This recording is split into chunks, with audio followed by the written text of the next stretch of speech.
berapa yang diterima, bayar yang ini. Kalau seandainya kurang, kita melakukan apa? Mencari sumber pembiayaannya, Pak. Baik. Oke, yang lain ada yang pendapat lain?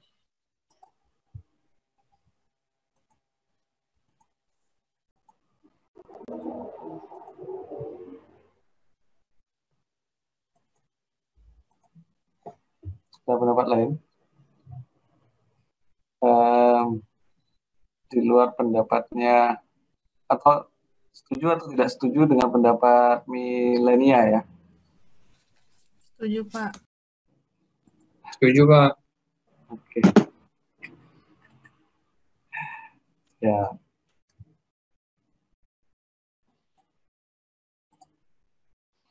Oke. Jadi ya manajemen kas itu memang salah satunya adalah kita melakukan pengelolaan, manajemen itu pengelolaan kas. Kas itu kalau tidak salah satu prinsip di manajemen keuangan itu bagaimana kas itu diterima secepat-cepatnya, dibayar selambat-lambatnya. Itu prinsipnya, prinsip manajemen keuangan. Nah, saat kita menerima dana yang masuk, menerima dana berupa kas, pastikan handling dengan baik dan dikeluarkan pun dengan baik. Dan kita harus menjaga bahwa tadi kas itu tidak kelebihan dan tidak terlalu kurang. Jadi ada stok dari kas yang harus kita tahan dalam satu waktu. Gitu ya. Jadi siklus manajemen kas ini adalah siklus di mana kita itu menjaga ketersediaan kas. Menjaga ketersediaan kas itu tidak harus kita selalu pegang uang banyak, enggak. Tapi untuk efektivitas, kita harus menjaga dia berada pada level yang dibutuhkan. Kita udah pernah belajar economic order quantity kan ya? Iya, Pak. Iya, Pak. Kalau economic order quantity itu pelajaran apa? Akbi, Pak. Apa? Akbi. Pak. Kos, Pak. Kos, oke. Tadi abdi apa? Akuntansi biaya, Pak. Oh, akuntansi biaya. Akbi, tentu punya ini sendiri. Iya, dulu ya, minum dulu. Sebenarnya di SIA itu juga dipelajari, disebutkan lah. Di manajemen persediaan itu ketika bicara purchasing ya, ketika siklus pembelian itu ada IOQ, lalu apa satunya lagi? Ada satu lagi. MRP, Pak, JIT. Apa? MRP ya? Iya. Order point, Pak. Iya, IOQ, MRP kan gitu kan? Jadi kurang lebih hal yang sama dengan kas. Uang terlalu sedikit, itu kita bisa punya namanya event of default. Jadi kita nggak bisa membayar tagihan jangka pendek. Itu kalau uang terlalu sedikit, ya. Tapi kalau terlalu banyak, itu idle cash-nya ada. Sehingga dia harus kita cari cara bagaimana dia bisa diinvestasikan. Jadi itu poin dari manajemen kas. Nah, baik di perusahaan swasta maupun di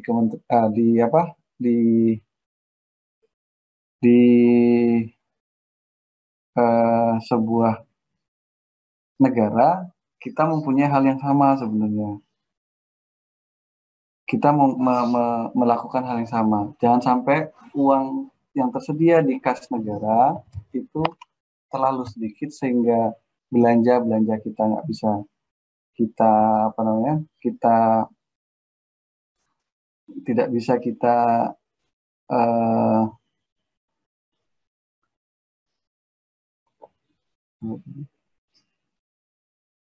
maaf ya, ada yang telepon. Tidak bisa kita penuhi pembayarannya, dan juga jangan sampai kita bleeding. Ya. Bleeding itu uangnya terlalu banyak, sehingga dia idle, ditaruh di dalam berangkas mungkin ya, dan tidak dilakukan apa-apa. Nah, siklus manajemen kas, kita berbicara terkait dengan itu. Jadi SIA itu multidimensi ya. SIA, baik pemerintah ataupun swasta, itu kita bicara implementasi dari konsep-konsep yang kita pelajari di teori yang lain.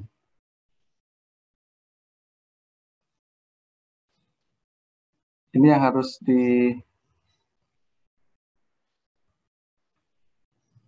harus selalu kita bawa.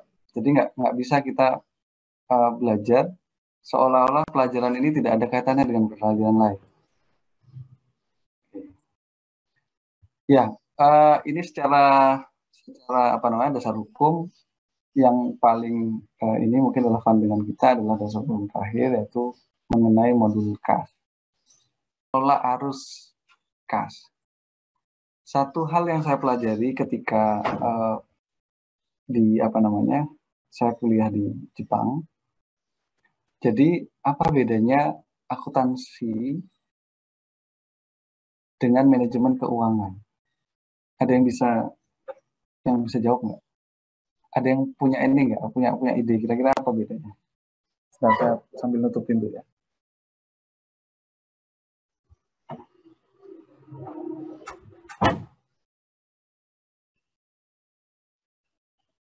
Oke. Ada ide? Apa bedanya? Makanya ada ada akuntan sama ada manajer keuangan. Mau coba jawab, Pak? Ya, silakan. Seingat saya, Pak, saya sering baca kan, akuntansi itu artinya kayak cara pengumpulan datanya yang disusun untuk nyusun laporan keuangan gitu loh, Pak. Jadi akuntansi itu cara pencatatannya. Terus kalau manajemen keuangan itu lebih ke praktiknya, ngejelasin gimana sih cara mengelola keuangan gitu. Itu sih, Pak. Makasih Anissa ya. Oke, ya dalam porsi itu benar. Jadi ada satu yang menarik ya, bedanya antara saya akuntan, lalu ada satu lagi manajer keuangan. Akuntansi dalam secara keilmuan itu dia berbicara terkait dengan potensi-potensi. Makanya di situ ada accrual basis. Jadi kita harus perhitungkan accrual basis dan seterusnya. Nah, di manajemen keuangan atau kalau investor dia tidak memperhatikan laporan keuangannya secara akuntansi. Jadi laporan keuangan yang akuntansi buat itu dia pakai sebagai bahan, tapi dia tidak membasiskan perhitungannya itu, tidak membasiskan keputusannya atas laporan keuangan itu saja. Jadi laporan keuangan itu kita kan punya prinsip accrual ya. Kita menerapkan accrual basis. Accrual basis itu seumpamanya gini, paling gampang ya. Di laporan keuangan sebuah perusahaan ada penjualan meningkat 100%. Ya, meningkat 100%. Dari 10 menjadi 20.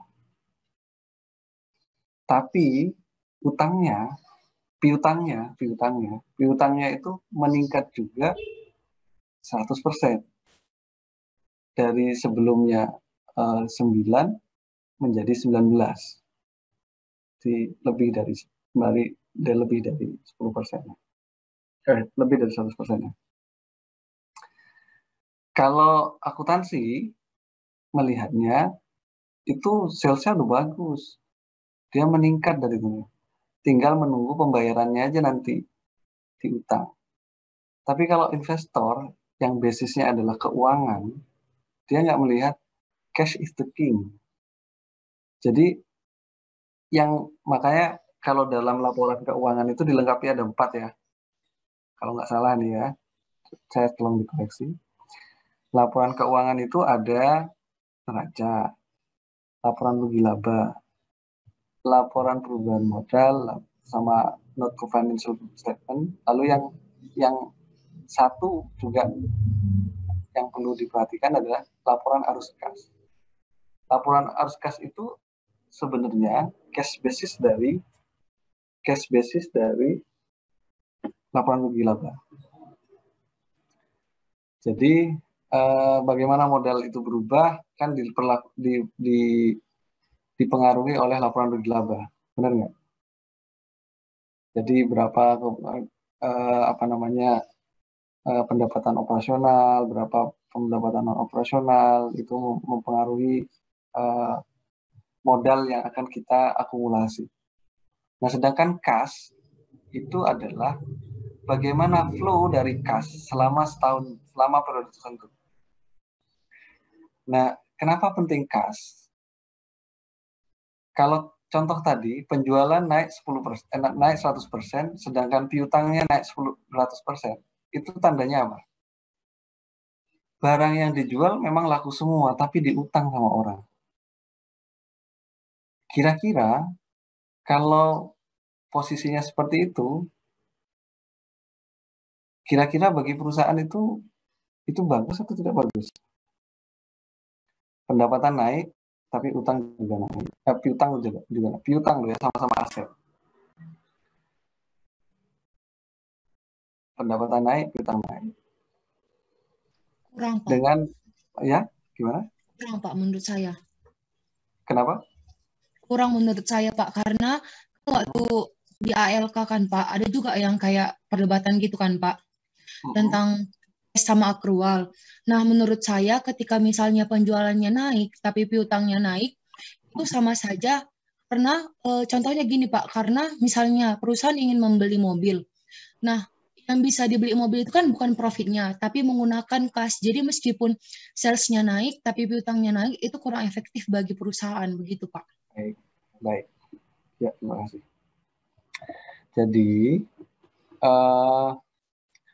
Jadi kalau pendapatan naik, itu kan accrual basis. Ya, pendapatan kita naik. Seolah-olah kita lebih kaya sesuai dengan jumlah pendapatan tadi.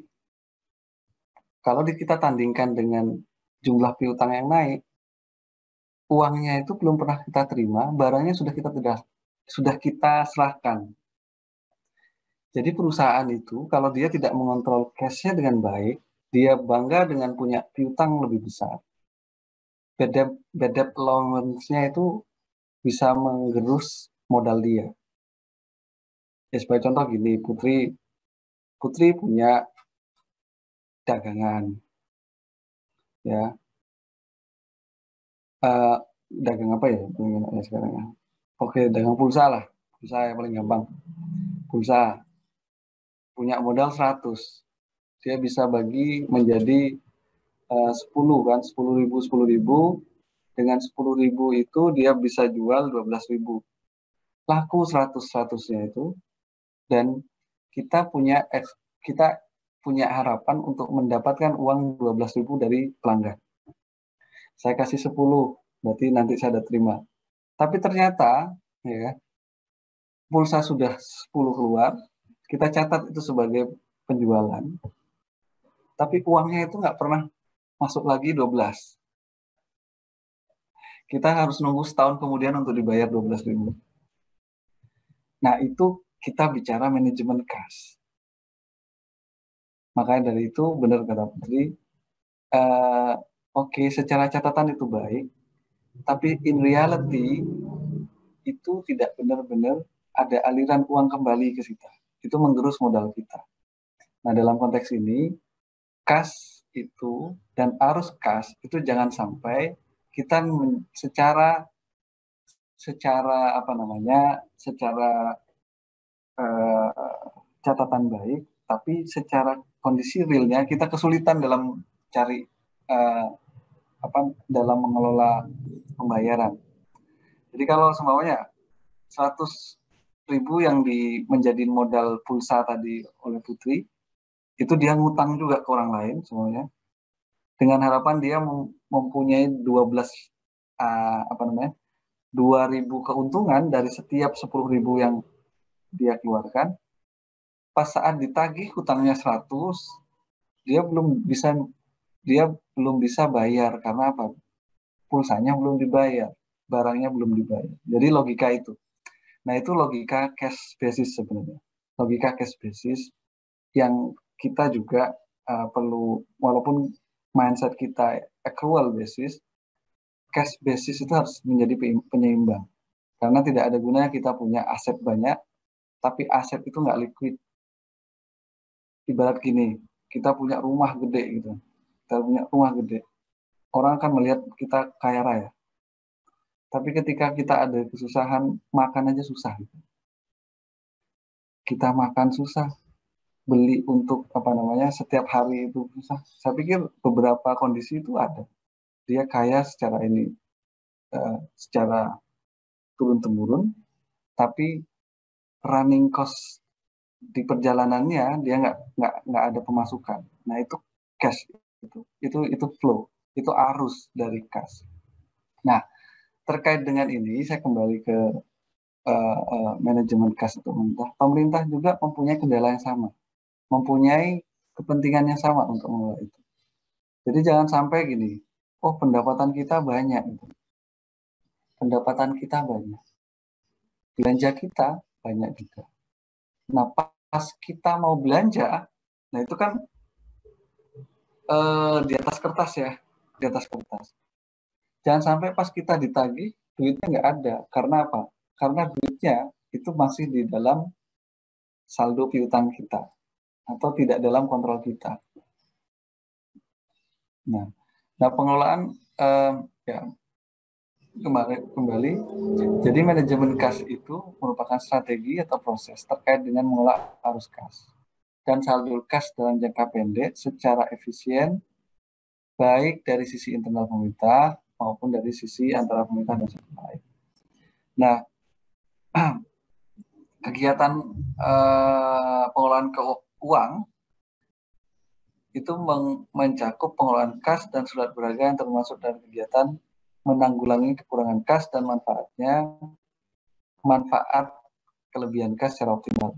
Intinya sama dengan tadi, jangan sampai kita kekurangan kas pada saat kita membutuhkan, jangan sampai kita kelebihan kas pada saat kita tidak begitu membutuhkan kas itu. Oke, tujuan pengelolaan kas pertama adalah ketersediaan kas tadi untuk membiayai kewajiban negara, tingkatan yang efektif untuk mengoptimalkan penerimaan dari surplus maupun mengurangi kekurangan kas, penyediaan kas bagi semua kementerian lembaga sesuai dengan arus kas dan kegiatan mereka, pembayaran tepat waktu terhadap masuk. Nah, tahun 2020 itu menjadi tahun yang sulit bagi kita di Kementerian Keuangan karena apa? Mismatch antara pertama antara penerimaan dan belanjanya, mismatch. Beberapa kondisi kita sudah harus membayar, tapi duit terkait yang harusnya diterima dari sektor perpajakan dan yang lain juga tidak masuk ke kas negara. Ini makanya dalam beberapa kesempatan kita sudah melakukan pemotongan anggaran selama 2 kali selama 2020. Tidak hanya pemotongan anggaran, juga terdapat penundaan pembayaran sehingga tidak dibayar tahun ini diperpanjang menjadi tahun depan. Nah, itu bagian dari pengelolaan kas negara. Jangan sampai kita benar-benar kosong. Bahkan paling ini pembayaran gaji ke-13 dan tunjangan hari raya itu dikurangi secara ini. Nah, itu indikasi bahwa kita menjaga ini. Kita menjaga ini, mengoptimalkan penerimaan surplus dan mengatasi kekurangan cash. Oke. Ya. Saya teruskan ya. Nah, secara umum ada 3 hal yang menjadi key point di situ. Bagaimana agar pengelolaan cash itu menjadi efektif. Jadi, satu adalah menyimpan uang itu dalam tempat yang terpusat. Atau setidaknya kontrol secara terpusat. Nah, nanti kita elaborasi itu di belakang. Yang kedua adalah kemampuan kita untuk memprediksi berapa yang akan diterima hari ini atau besok, seminggu ke depan, sebulan ke depan, dengan apa yang bisa kita yang akan kita belanjakan selama beberapa minggu. Yang ketiga adalah kita mencari cara bagaimana biaya-biaya terkait dengan pengelolaan kas itu menjadi minimum. Kalau kita bicara terkait dengan di modul penganggaran itu menganggarkan apa-apa saja yang akan kita belanjakan selama setahun.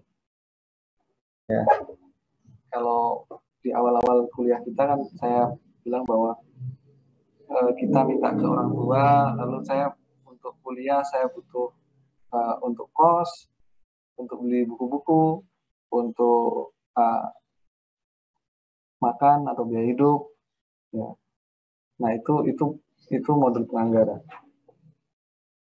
Walaupun di sana sebenarnya ada ditambahkan kapan kira-kira bayar kos, kapan kira-kira bayar beli buku, kapan kira-kira akan dikeluarkan untuk biaya hidup. Nah, itu semua merupakan langkah-langkah agar pengelolaan kas dalam setahun itu bisa menjadi efektif. Oke. Kembali, selalu dikatakan bahwa siklus pengelolaan kas, karena kita bicara kas ya, itu dalam jangka pendek. Jadi kalau seandainya seminggu ini ternyata diperkirakan uang kita berlebih, berarti dalam seminggu ini atau beberapa hari ini kita harus mencari cara bagaimana kelebihan uang itu bisa diinvestasikan dalam ini jangka pendek. Dan ketika kita kurang, berarti kita sudah memikirkan bagaimana memenuhi kebutuhan kas secara jangka pendek tersebut untuk menutupi kekurangan tersebut. Nah, nanti ada di belakang pihak-pihak yang terlibat terkait dengan ini, karena kita berbicara terkait dengan pengelolaan kas level negara, memang sistem ini atau proses bisnis di sini terkait dengan manajemen kas itu melibatkan pihak-pihak tinggi. Jadi semua dirjen dan menteri keuangan, lalu sebenarnya ada komite ini. Saya beberapa kali terlibat di sini. Dan ini di level kedua. Ini sebenarnya Menteri Keuangan dan seterusnya ada di dalam komite ini. lalu ada jaringan informasi perencanaan kas. Ini teknis-teknis yang menyediakan data-data terkait dengan penerimaan, belanja, dan seterusnya, dan kementerian lain di pusat. Oke.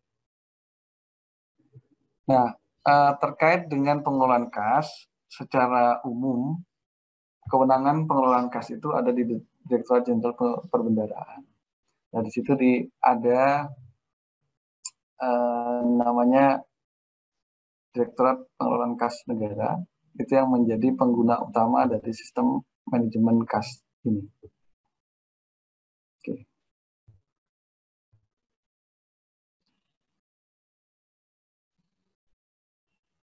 Ini tadi komite pengelolaan kas dan seterusnya. Nah, bagaimana lembaga-lembaga ini berhubungan satu sama lain? Jadi aktor utama dalam ini adalah Direktorat Pengelolaan Kas Negara. Ya. Jadi di situ dia memperkirakan pengeluaran, memperkirakan berapa saldo, menentukan batas penarikan, mengaplikan hal-hal yang dibutuhkan untuk agar uang itu dalam level yang aman. Ya.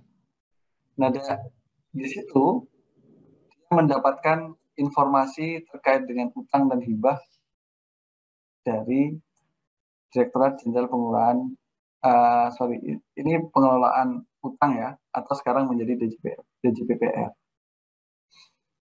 Oke, ini ada utang dan hibah, ada pengeluarannya berapa, ya kan?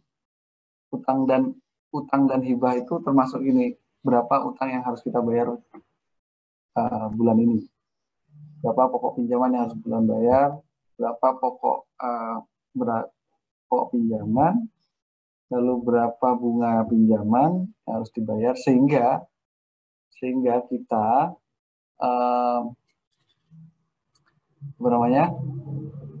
sehingga kita mempunyai apakah angka itu defisit atau surplus. Kasnya, secara kas itu defisit atau surplus. Sehingga kalau seandainya dia defisit, dia harus dimintakan kembali untuk melakukan pengeluaran surat utang negara.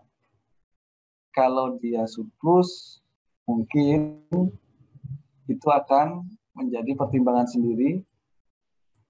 Jadi hasil dari sini menjadi pertimbangan sendiri untuk melakukan investasi kemana. Ya. Oke. Nah, jika ada permasalahan cash likuiditas kas, nanti PKN juga menentukan batas-batas penarikan atau pengeluaran yang dilakukan oleh satuan kerja. Jadi kalau kita punya batas umpamanya sejak komitmen ini 7 hari harus segera dibayar, nah itu ini. Atau UP tidak boleh lebih dari sekian persen. Itu sebenarnya peraturan yang dikeluarkan oleh ini untuk memanage kas di kas umum negara. Saya pikir itu dulu, kita break 5 menit. Jika ada pertanyaan silakan di WA group ya. Iya, Terima Pak. kasih. Iya, Pak. Kelihatan, Pak. Jadi, oke, saya ilustrasikan begini. Untuk manajemen kas, negara, untuk sebuah negara, kalau dia tahu kalau uang-uang ini, kalau ketika dia butuh uang 170, dia ingat bahwa uang-uang ini adalah uang-uang dia nggak perlu pinjam 20 keluar. Ya kan? Nah, itu yang kita bicara cost of fund-nya terlalu tinggi. Cost of fund-nya terlalu tinggi. Jadi, dengan kata lain, kalau di pemerintahan atau di di pemerintah Indonesia, jangan sampai dia Dijen PPR mengeluarkan SUN duluan, surat utang negara duluan. Padahal masih bisa diambilkan dari yang ini. Nah, jangan sampai ada mismatch ini. Pas saat butuh, dia nggak tahu kelolanya. Jadi, itu kurang lebih sebenarnya inti dari cash management. Nah, dari cash management tersebut,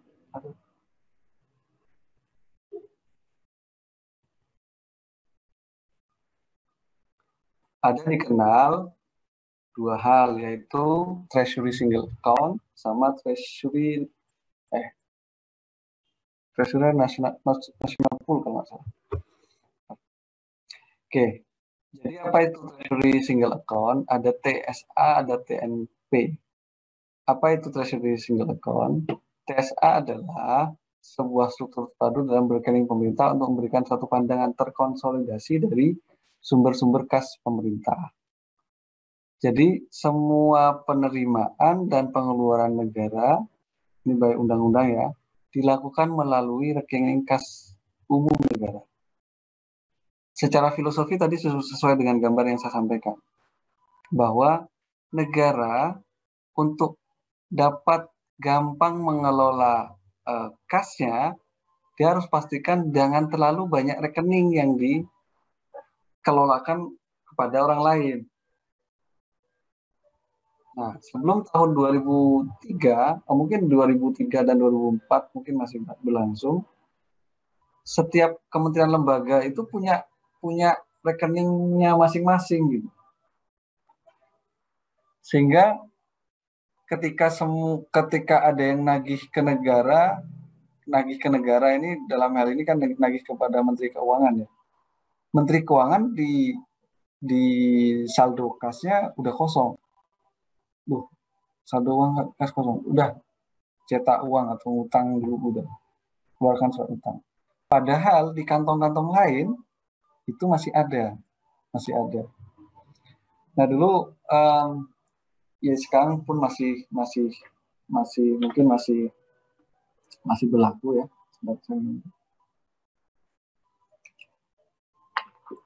Dana-dana seperti dana abadi umat di Kementerian Agama, dana reboisasi di Kementerian KLHK ya, Kementerian dulu Kemenhut, Kementerian Kehutanan, itu bagian dari rekening-rekening yang di luar TSA yang dulunya menumpuk dana terlalu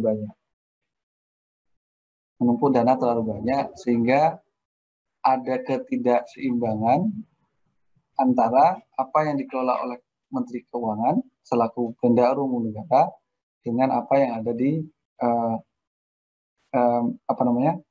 ketika kita mau mengelola kas dengan baik, uangnya seolah-olah habis padahal uangnya tersebar ada di mana-mana. Jadi poinnya itu. Dengan adanya treasury single account, ini diupayakan bahwa semua pengeluaran dan memasukkan dari negara itu masuk ke dalam kas rekening kas umum negara. Rekening kas umum negara itu nggak cuma satu ya, tapi dia menjadi satu pengelolaan. Oke. Nah, ini penjelasan mungkin sekilas terkait dengan itu. Penerapan sistem pengelolaan penerimaan dan pembayaran terpisah-pisah dan terpecah berpotensi menimbulkan kelemahan. 1. Dana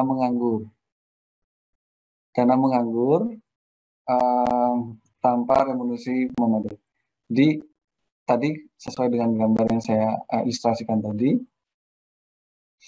karena kita tidak tahu total uang saldo sebenarnya yang dimiliki oleh pemerintah, kita terlanjur hutang sehingga yang di sebelah sana idle. Lalu menyebabkan borrowing cost yang tidak perlu, tadi sudah disampaikan, nggak perlu ngeluarin SUN karena kita punya dananya, cuman dananya itu tidak dalam pengelolaan Menteri Keuangan masalahnya. Adanya float yang menguntungkan bank komersial namun membebani pemerintah. Ini maksudnya begini.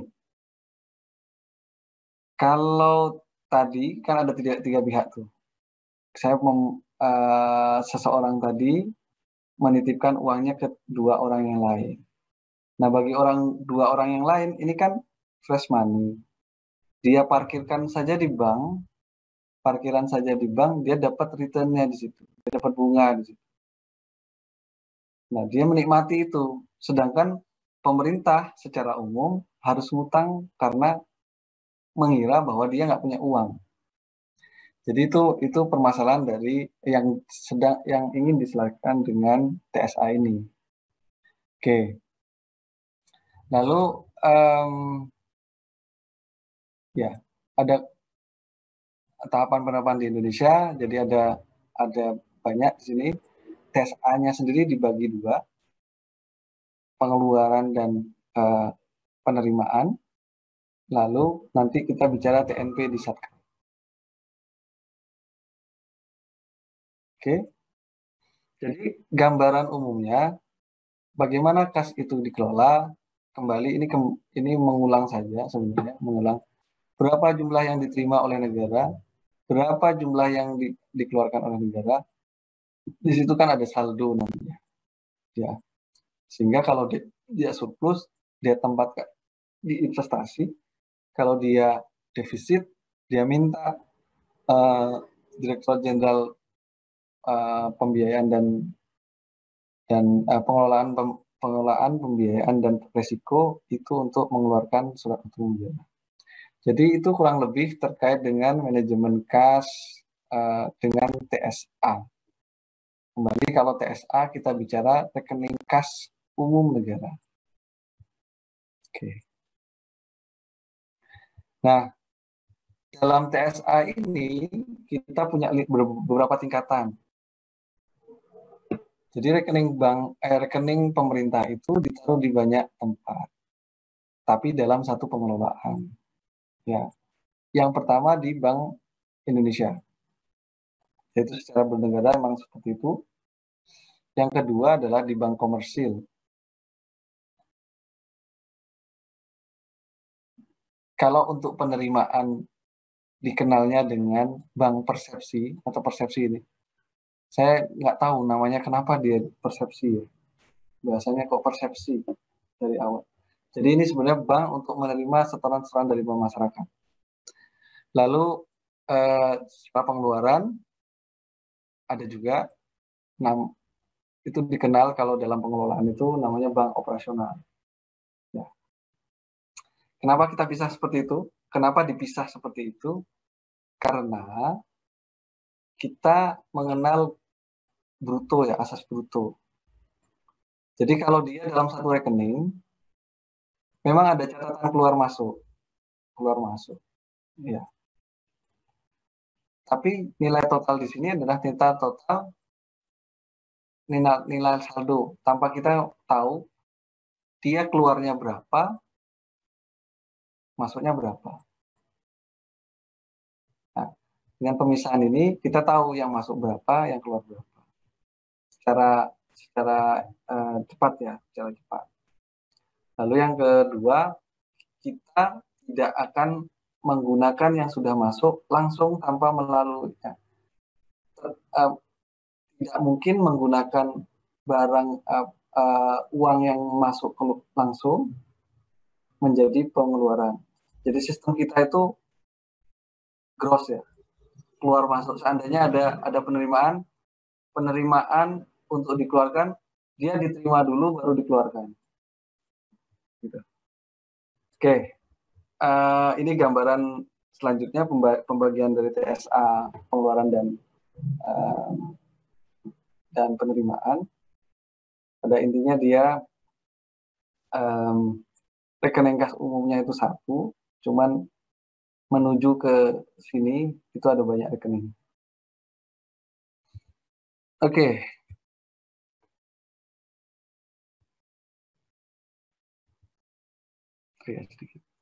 Sedikit lagi. Ya, kita kan sudah belajar terkait dengan sistem pengeluaran ya. Sistem pengeluaran. Nah, kalau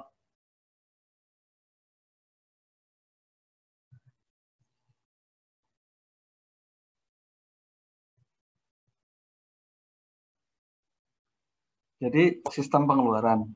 Pertanyaan saya, kalau boleh ini ada yang ingin menjawab. Ketika kita bicara area ini 1 dan 2 ini sebenarnya modul apa?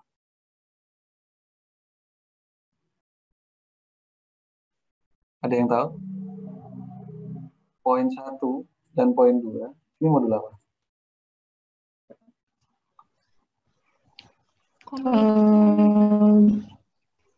Yang satu dulu deh. Pembayaran. Yang mana?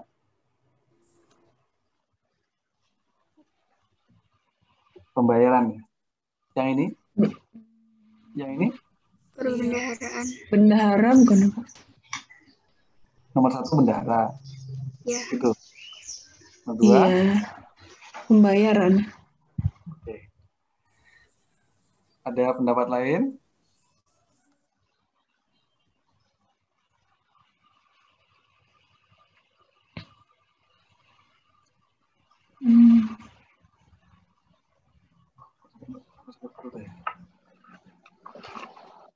Pendapat lain?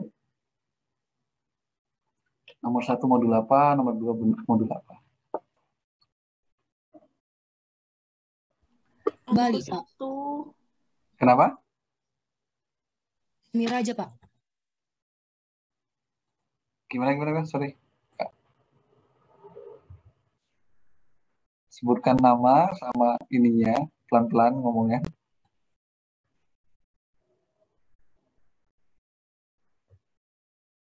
Tadi siapa yang ini barusan? Putri aja, Pak. Oke, Putri. Putri gimana, Putri? Saya coba ya, Pak. Kalau misalnya mengajukan ke KPPN, waktu itu kan saya presentasi itu SPM, itu modul pembayaran. Sedangkan Bayar. ketika kita sudah membayarkannya, itu dia udah dilakukan sama bendahara. Oh, oke. Ya. Ini berarti pandangannya beda ya? Dari yang pertama ya? Oke. Jadi sebenarnya 1 dan 2 itu modul pembayaran semua. Ya. Wah, itu kalau itu bagus juga buat soalnya ternyata ya. Oke. Kenapa? Modul pembayaran itu dimulai dari Satker, modul pembayaran sakti dari Satker, merubah dari SPP menjadi SPM. Ya, benar nggak? Lalu di SPAN ada modul juga pembayaran, mengubah dari SPM menjadi SP2D. Iya, Pak. Ya, coba dibuka-buka lagi. Sebenarnya ini semua adalah modul pembayaran. Oke. Nah, kalau dia dibayarkan via bendahara, baru nanti contoh apa tadi? LS bendahara, gaji. Nah, itu bagian dari ini. Itu kalau dia tidak dibayarkan langsung ya. Oke. Sambil cek kembali materi yang sebelumnya. Oke, jadi gini. PSA pengeluaran.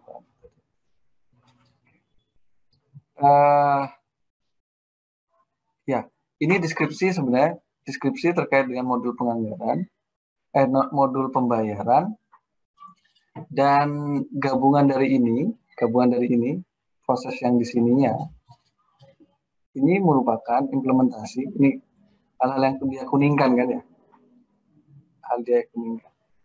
Di SPAN, di sini adalah implementasi dari modul KAS tadi, modul KAS yang dilakukan oleh DPK. Jadi KPPN itu punya induk di sini. Duitnya ini merupakan konsolidasian nanti dengan duit yang ada di situ. duit yang ada di, jadi kas, jadi kalau di neraca ada kas itu adalah kas yang dipegang oleh ini, sama kas yang ada dipegang oleh ini, termasuk kas yang dipegang oleh satker di semua kementerian lembaga. Itu ya.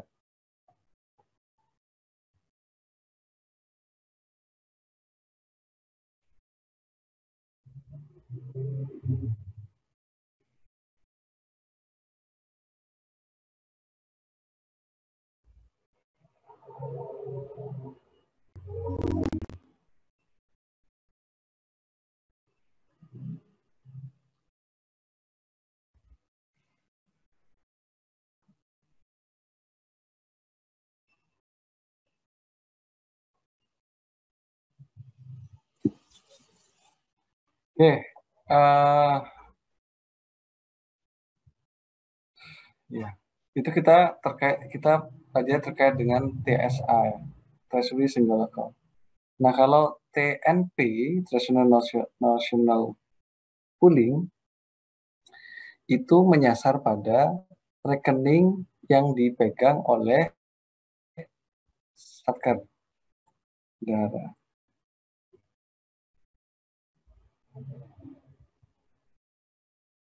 Jadi itu kurang lebih.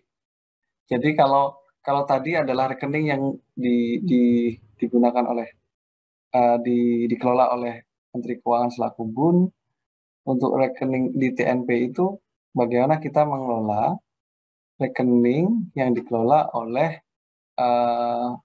satker-satker.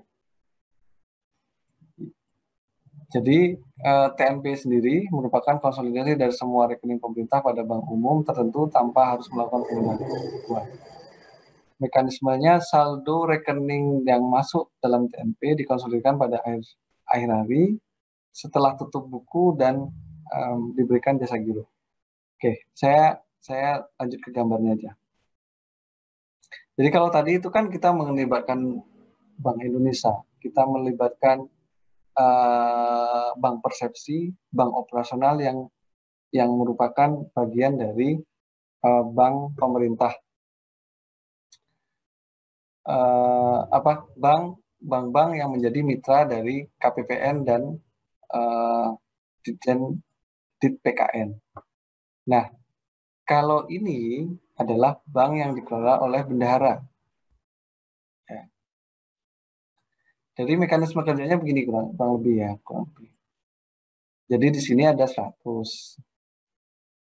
Di sini dia punya 50. Di sini ada 20. Di akhir hari, ya kan, diperhitungkan di kantor pusatnya, itu menjadi 170 kan? Ya. Nah, dari sini dikalikan jasa giro per hari. Anggaplah 0,1. Ya, 10%. Berarti menjadi 17. Sehingga 187. Nah, 17-nya itu menjadi pendapatan negara dari saldo rekening bendahara. Oke. Nah, kalau dulu itu diperhitungkan sendiri-sendiri, ini 10, ini 5, ini 2. Lalu nanti ini disetorkan di akhir tahun kepada kas umum negara bersamaan dengan ini semua. Nah, dengan demikian ini tidak perlu ada pemindah bukuan dari rekening ini ke rekening sini, hanya digunakan perhitungan bahwa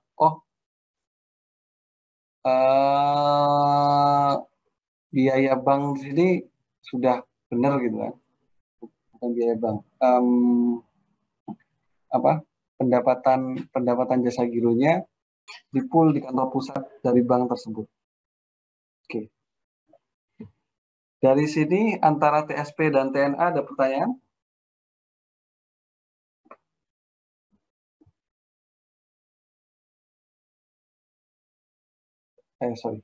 TSA dan TNP.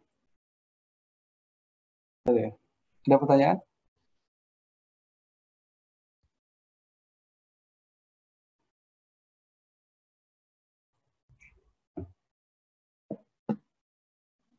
Belum, Pak.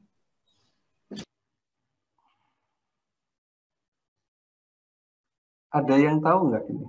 Kira-kira gunanya apa ini? Gunanya kenapa kita seperti itu? Atau in practice itu seperti apa efeknya?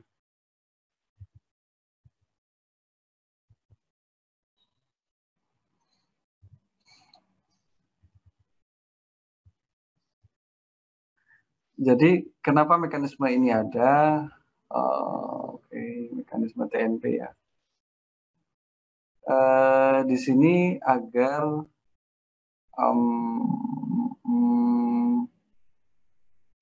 pertama kita bisa antar bank itu bisa memperhitungkan tanpa harus ada. Ini kalau transfer antar negara ini biayanya mahal. Mending negara di negara tempat dia menjadi markasnya itu yang dijadikan apa namanya dasar perhitungan. Jadi itu kurang lebih karena satker-satker kita tidak hanya ada satker di daerah, tapi juga ada satker di luar negeri. Oke. Ya, modul kas itu hanya ada di SPAN ya, jangan salah. Modul kas itu hanya ada di SPAN dan dia menjalankan fungsi pengelolaan kas pemerintah. Tadi udah sampaikan pengelolaan kas pemerintah itu apa saja dan seterusnya meliputi. Jadi yang jelas dia mencatat rekening apa yang dimiliki, perencanaan kas tadi seperti itu, jangan sampai kita kelebihan dan sampai kekurangan dan seterusnya, pemindah bukuan dana, transfer antar rekening, rekonsiliasi bank dengan catatan bank-bank yang menjadi ini, biasanya dengan pusatnya, dan pelaporan manajerial. Jadi ini sebenarnya fungsi back office ya dari sistem itu. Kalau kita bicara sakti itu front office. Jadi dia bagaimana orang mengusulkan dana, mengusulkan pembayaran. Kas ini lebih di internal services. Oke. Yang dimaksud dengan penata usahaan rekening tadi sudah sampaikan bahwa itu menambah rekening baru, mengubah rekening, menentukan hubungan antar rekening. Jadi nanti rekening ini akan mentransfer ke A, ini mentransfer ke B dan seterusnya. Oke, akan dibaca. Dan ini yang ada di dalam beberapa segmen yang harus dihidupin terkait dengan rekening-rekening tadi. Jadi biasanya kalau salah satu segmen tidak diisi, dia tidak akan bisa bertransaksi. Oke, jadi kembali, modul ini digunakan oleh di PKN ya, dan juga digunakan oleh KPPN di daerah. Dan sedangkan bisnis rule-nya seperti ini. KPPN membuka kebun dan seterusnya, melaporkan. Jadi ini ada proses menjadi melakukan setup rekening. Oke. Saya pikir itu terkait perencanaan kas, terkait dengan modul kas. Kita break dulu 3 menit, nanti kita mulai lagi. Silakan jika ada pertanyaan terkait dengan ini di WA Group ya. Terima kasih. Baik, Pak. 10 menit ya? Tinggal 10 menit. Tadi runningnya udah lama ya? Iya, Pak, kayaknya. Maaf. Saya harus restart lagi. Iya. Saya harus restart lagi ya, biar nggak terlalu ini. Maaf. Oke, Pak.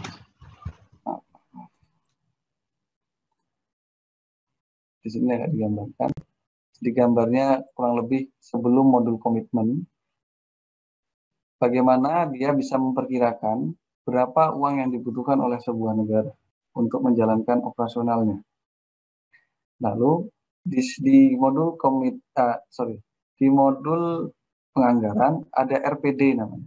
Dibahas juga di atas ada RPD, rencana penggunaan data, yang memberikan ancer-ancer kira-kira dalam bulan-bulan tertentu jumlahnya berapa, jumlah jumlah yang dibutuhkan oleh sebuah jumlah uang yang dibutuhkan dalam periode tertentu terkait dengan memberikan data terkait dengan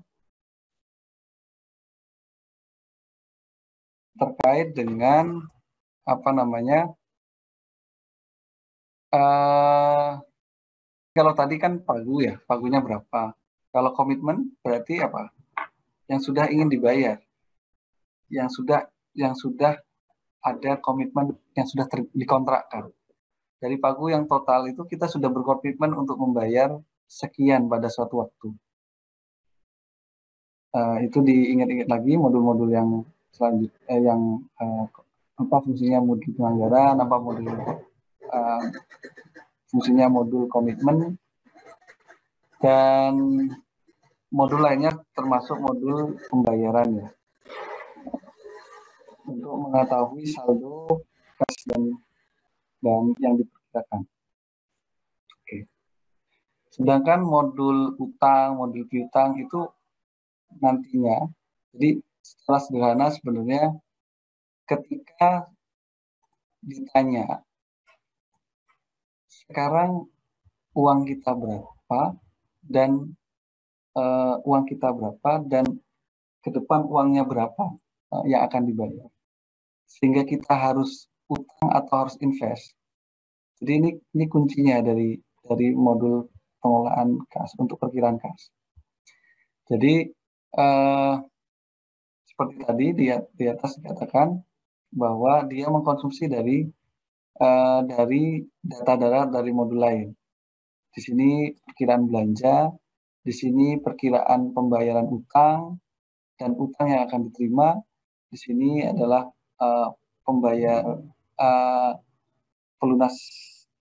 penerimaan piutang atau piutang yang akan diterima pada beberapa hari.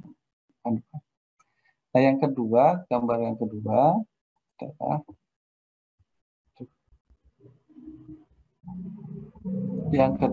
adalah nah ini gambar detail dari ini. Mohon diperhatikan legendnya. Jadi yang kuning ini adalah aliran kas. Jadi berapa yang diterima, berapa yang dikeluarkan. Sehingga ini posisi saldo pada saat waktu tertentu. Jadi itu yang diinformasikan dari modul kas. Sedangkan garis biru yang di atas dari modul utang, dari modul penganggaran, dari modul kontrak atau komitmen, dari modul pembayaran. Dia mendapatkan perkiraan pembayaran. Kenapa modul pembayaran memberikan informasi terkait dengan perkiraan pembayaran? Kalau budget kan memang dia belum terrealisasi ya. Kalau kontrak pun dia belum terrealisasi. Kenapa pembayaran juga menjadi perkiraan posisi, mempengaruhi perkiraan juga? Karena jadi ketika dia dilakukan pembuatan SPP dan SPM,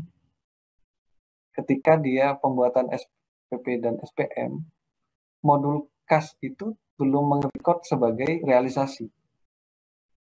Tapi dia akan terrealisasi ketika dia menjadi SP2D.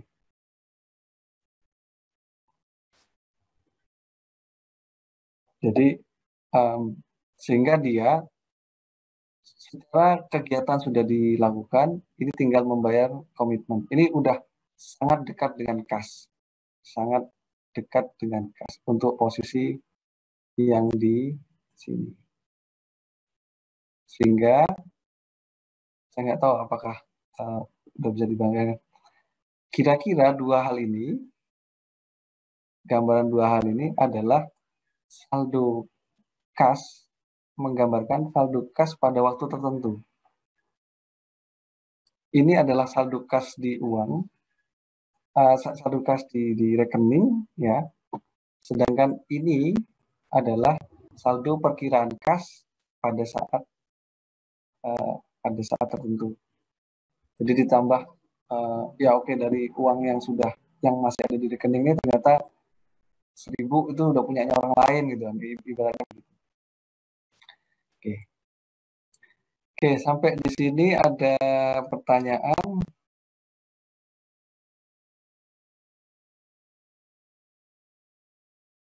Aman, Pak. Sorry. Ada pertanyaan ya? Sorry. Aku lihat di WA group ada pertanyaan. Iya, itu, Pak. Sebentar. Konsep TNP tadi, apakah bank yang digunakan oleh masing-masing harus sama dengan... Oh, enggak.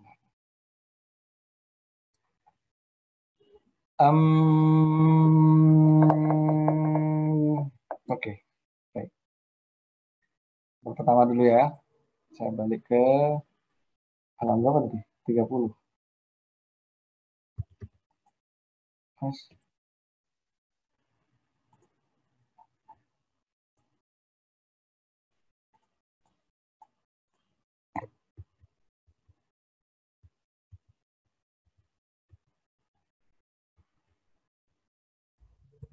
Ya. Memang kalau di sini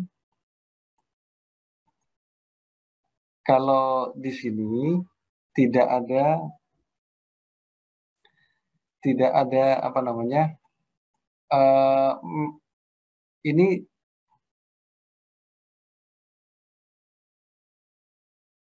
jadi di sini bank ini adalah kantor pusat bank tertentu. Ya, kalau dalam konteks ini dia satu. Tapi kalau pertanyaannya adalah apakah bendara A harus pakai ini? Kalau dia ada bendara A, dia pakai bank Y, dia TNP-nya nanti ke bank Y. Bank Y. Bank Y. Jadi ngumpul sama rekening-rekening bank yang banknya pakai Y. Itu ya. Jadi sehingga kan biasanya rekening bendara itu tidak boleh bank umum ya. Sorry, bukan nggak mau. Tidak boleh bank swasta. Jadi kalau nggak Mandiri, BRI, BNI. Saya belum pernah melihat BTN. Mungkin ada, cuma saya nggak tahu. Tapi dia harus bank BUMN. Lalu pertanyaan kedua. Terima kasih, Pak. Oke, sama-sama Namira ya. Oke, pertanyaan kedua, apakah antara TSA dan modul kas saling berhubungan? Karena keduanya sama berhubungan. Siap. Iya, makanya judul kita itu modul kas.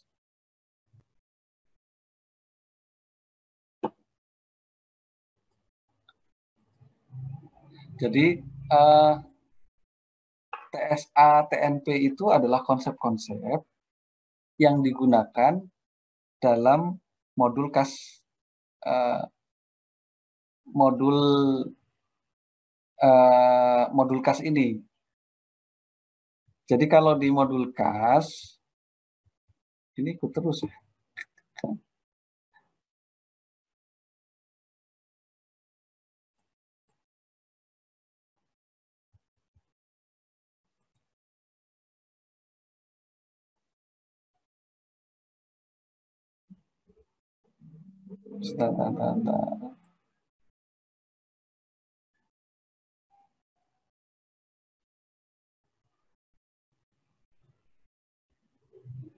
Oke,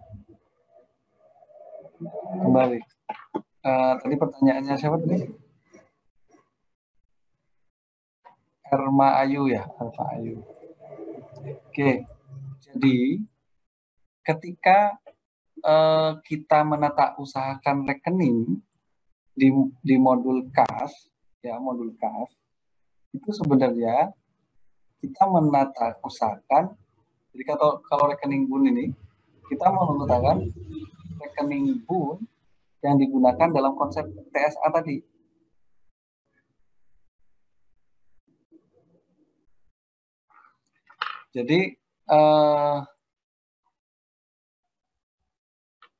Jadi modul kas ya, dia ketika diinput, dia menginput rekening yang masuk di TSA, yang menjadi tujuan TSA. Sorry, saya kembali ke TSA-nya dulu deh.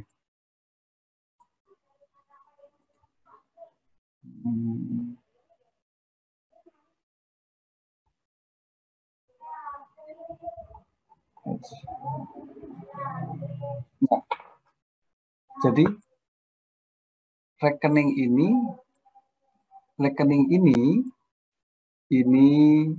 dan persepsi yang ada di ini sampai sini. Ini kan yang ada di KPPN ya. Ini yang ada di KPPN nih. Bang yang juga. Kalau ini di Satker itu sudah masuk ke modul bendahara. Ya, di sini. Nah, ini rekening-rekening ini ditata usahakan di TSA tadi. Ya. Jadi ini nomor rekeningnya berapa itu diinput di dalam sistem tadi. Sehingga ketika ditanya, uang kita berapa sekarang? Muncul di sana. Muncul laporan ini, Lalu berapa uang kita di Jakarta? Sekian. Ya. Berarti total antara ini dua ini. Berapa rekening kita di Bank Mandiri? Ya, berarti semua Bank Mandiri dikupas. Berapa rekening kita? Berapa uang kita yang masuk melalui bank apa? Jadi gitu. Ya, Pak. Oh, paham, Pak. Oke ya. Terima kasih, Pak.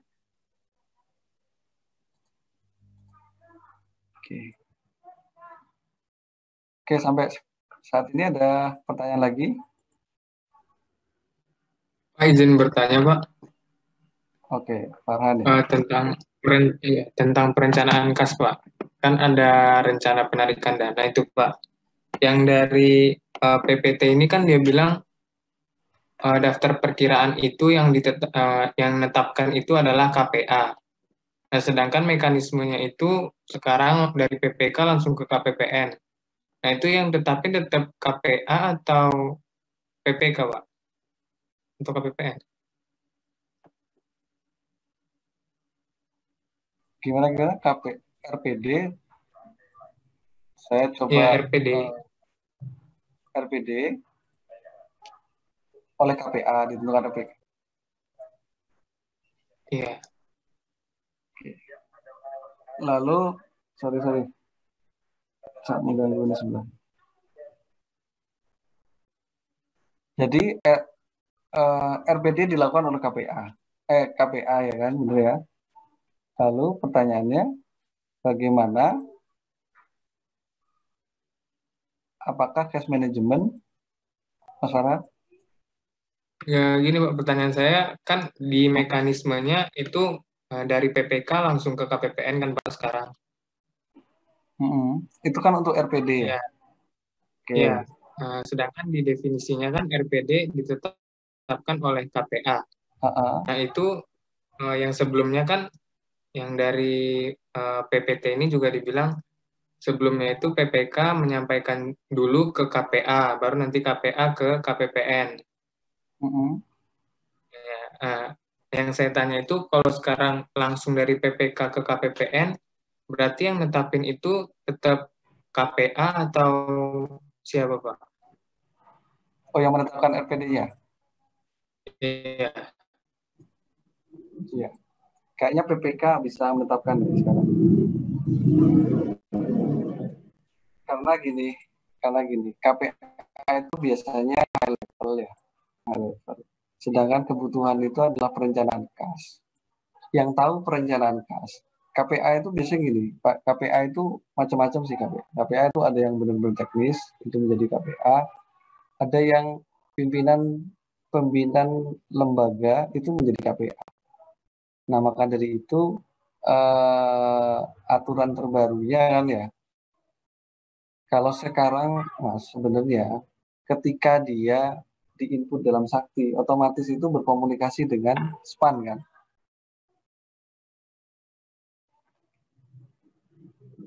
Jadi ada RPD, ada saya itu tiap hari diminta ini. Bulan depan itu apa? Bulan depan itu kita akan melaksanakan kegiatan apa? Itu yang minta PPK. Itu yang minta PPK. Dan ya mungkin dengan sistem itu dia ada adjustment dari RPD-nya itu semuanya dulunya 10 10 10 menjadi karena nggak tahun hari ini nggak dilaksanakan menjadi 10 sorry 5 20 10 gitu kan. Itu ya Mas Farhan. Jadi apakah PPK punya andil apakah KPA menjadi tidak punya andil terkait dengan NPD? Ada dua konteks ya. Ada dua konteks. RPD itu informasinya itu juga ada di DIPA. Untuk bisa melakukan perubahan RPD di DIPA, dia harus melalui KPA. Sampai sekarang pun masih begitu. Tapi ada konteks lain, namanya RPD harian. Kalau RPD harian, jadi di modul penganggaran itu kan ada RPD bulanan. Bulan ini, bulan ini, bulan ini, bulan ini. Nah, kalau yang PPK itu sebenarnya minggu ini apa? Digeser-geser. Jadi mungkin ya, ini ya harus saya konfirmasi lagi. Ada ketentuan pengupdatean RPD harian di PPK. Itu Mas. Oke Pak. Siap. Ya.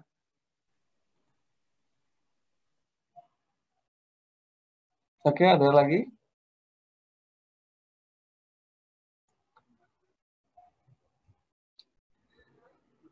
Jadi kita bicara RPD harian ya, bukan RPD yang ada di itu. Nampaknya memang KPA tidak cawe-cawe lagi di RPD harian karena itu sangat operasional. Oke, ada pertanyaan lagi? Kalau tidak ada pertanyaan, saya siapkan kuisnya. Silakan dikerjakan selama 10 menit. Sebelum ini. Saya belum foto ya. Foto aja deh.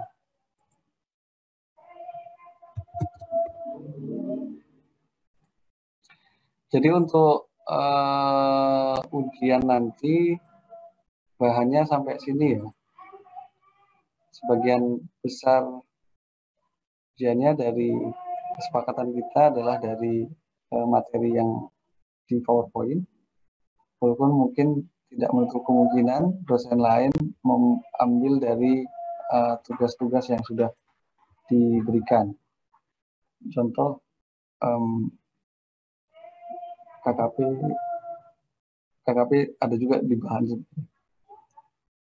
RSPP dan seterusnya, termasuk rangkuman-rangkuman. Sebelum saya tutup, ada pertanyaan lagi?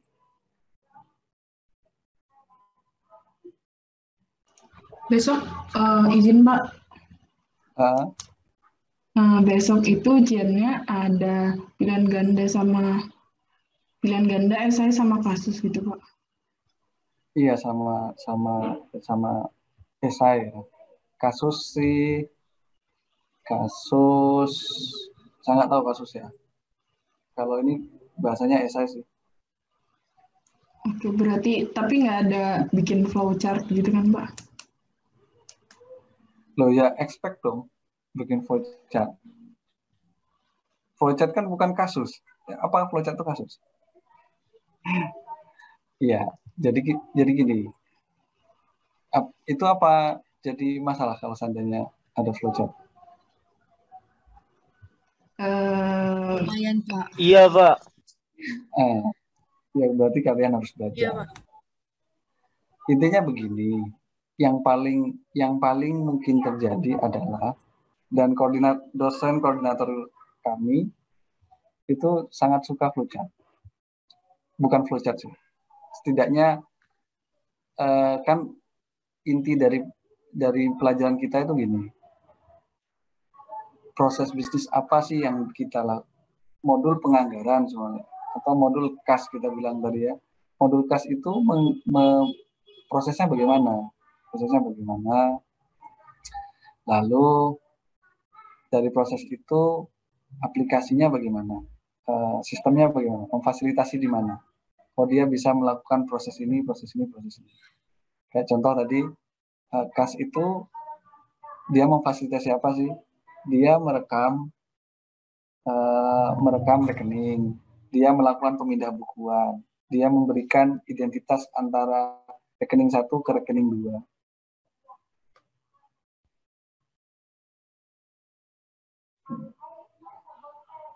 Rekening satu, rekening dua, dan seterusnya. Nah, itu yang terakhir adalah kontrolnya apa? Kenapa dilakukan seperti itu? Kayaknya tadi sudah kan ya? Sudah belum ya saya menyampaikan kontrolnya apa? Nah, itu yang mungkin nanti tipikal pertanyaannya adalah modul kas modul kas itu berpengaruh pada modul berhubungan dengan modul apa saja. Tinggal jelaskan pengaruhnya. Bisa jadi pertanyaannya adalah gambarkan hubungan antara modul-modul. Modul kas berhubungan dengan apa? Dia sini mengirim data apa, ini mengirim data apa, dan seterusnya. Itu enggak. Kalau di awal-awal itu kan malah ada ini ya, DFD ya, data flow diagram ya. Aspek itu aja. Kalau itu mending kayaknya nggak banyak. Paling kan 2 atau 3 soal kan. Sepanjang kita tahu hubungan antara proses atau proses secara umumnya, saya pikir itu udah aman. Ya. Lalu yang kedua, jelaskan kan ketika kita bikin gambar ini tambah ini menghubungkan dengan ini, lalu nanti ini hubungannya seperti apa? Maksudnya dia memberikan apa kepada modul satunya.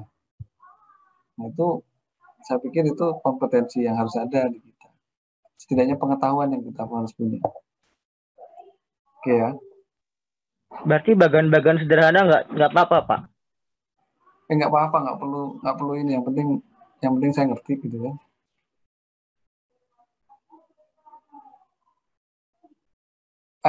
Intinya gini, kalian tuh yang paling ditakutkan dari SIA. SIA itu apa sih? Kalau udah simbol-simbol flowchart gitu, Pak. Iya itu Pak, flowchartnya. Saya kerja aja. Bikin, Pak. Kenapa? Kalau disuruh bikinnya Pak yang takut, Pak. Merevisi Pak, lebih takut Pak, merevisi. Kayak benar gitu loh Pak. Iya Pak, yang udah ngecek yang dibuat. salah terus dibenerin Pak. Semoga nggak ada yang merevisi ya Pak. Soalnya kayak udah benar gitu susah Pak. bangun loh. Soalnya bacanya aja susah, Pak.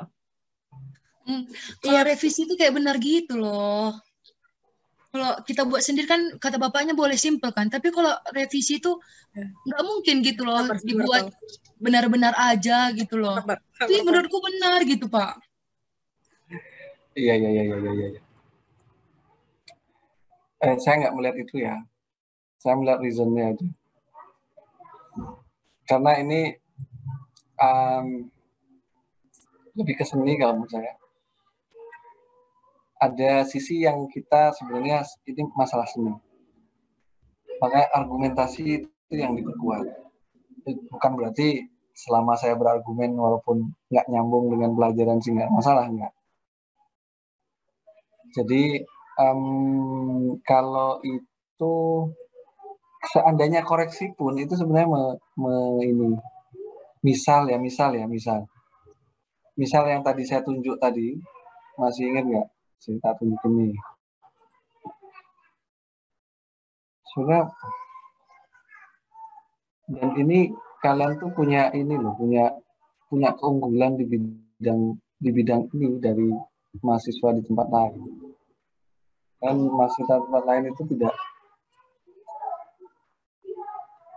ada pelajaran ini. Yang tahu di sini adalah cuman dosen stan kali.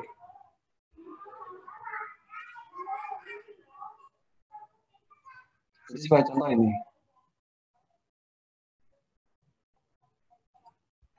ini. Ketika saya tanya semuanya proses 1, jelaskan proses 1. Jelaskan proses 2. Lalu proses 1 dan 2 itu dilakukan di modul apa? Seandainya di sini saya tulis di sini SPM atau SPP, atau saya balik ini.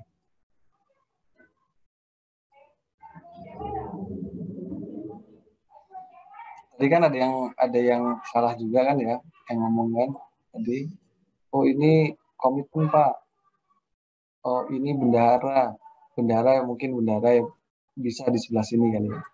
Tapi ketika saya bilang ini sebenarnya modul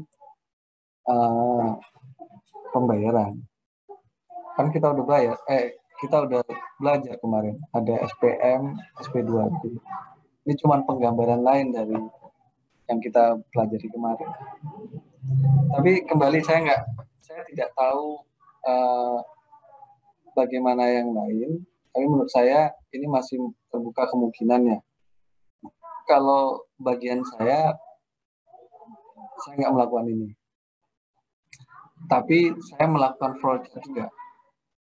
Saya satukan flowchart terkait dengan hubungan antara sistem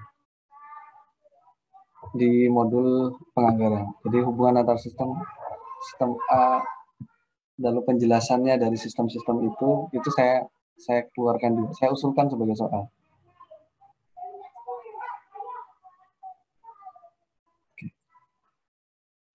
Oke ya, ada pertanyaan lagi? Makanya mungkin kalian akan dari sini akan belajar flowchart-flowchartnya dibuka semua gitu. Intinya gini, pertama, hubungan antara span dan sakti itu digambarkan seperti apa, jelaskan. Ya. Itu contoh soal yang sangat baik. Sehingga kita tahu apa yang ada di sakti, apa yang tidak ada di sakti tapi ada di span. Tadi sebagai contoh, modul kas itu tidak ada di sakti, adanya di span saja. Nah, contoh lagi soal yang seperti ini juga bisa dikeluarkan. Nah, cuman saya nggak kebagian yang ini. Itu ya. Dan kita punya 5 model soal setiap babnya. Itu ya. Jadi koreksi pun nggak apa-apa, tapi pastikan jangan ngawur. Fokus pada modul-modul yang kita pelajari. Modul terakhir nih kita belajar modul kas, modul penerimaan. Ini masih di sisi pengeluaran lah istilahnya. Oke ya. Kan hari Senin kan? Hari Senin minggu depan kan ya? Hari Senin minggu depan masih ada Sabtu Minggu. Ya, Sabtu Minggu untuk dibuka-buka lagi ini ya. Oke. Cukup ya. Nanti jam 16.00. Ini bentar lagi dong. 16.00. Saya kasih waktu 5 menit deh. Saya coba kuis di kuis ke-7 di sini. Saya coba dengan esai. Saya ingin lihat kualitas jawaban dari masing-masing. Kalau ini kan, kalau milih kan kita nggak tahu dia sebenarnya gimana bahasanya dan seterusnya. Oke, saya pikir itu. Kalau nggak ada pertanyaan lain, kita tutup sekarang. Ada pertanyaan? Berapa Oke. soal, Pak? Nanti saya chat aja ya di grup ya, baca Pak. berapa soal ya kiranya ya. Oke. Itu dulu. Mohon maaf apabila ada kesalahan dan gangguan beberapa kali tadi. Wabillahi taufiq wal hidayah. Assalamualaikum warahmatullahi wabarakatuh. Mohon dipersiapkan untuk kuis yang ke-7. Terima kasih. Assalamualaikum warahmatullahi wabarakatuh. Waalaikumsalam warahmatullahi wabarakatuh. Terima kasih, Pak. Terima kasih.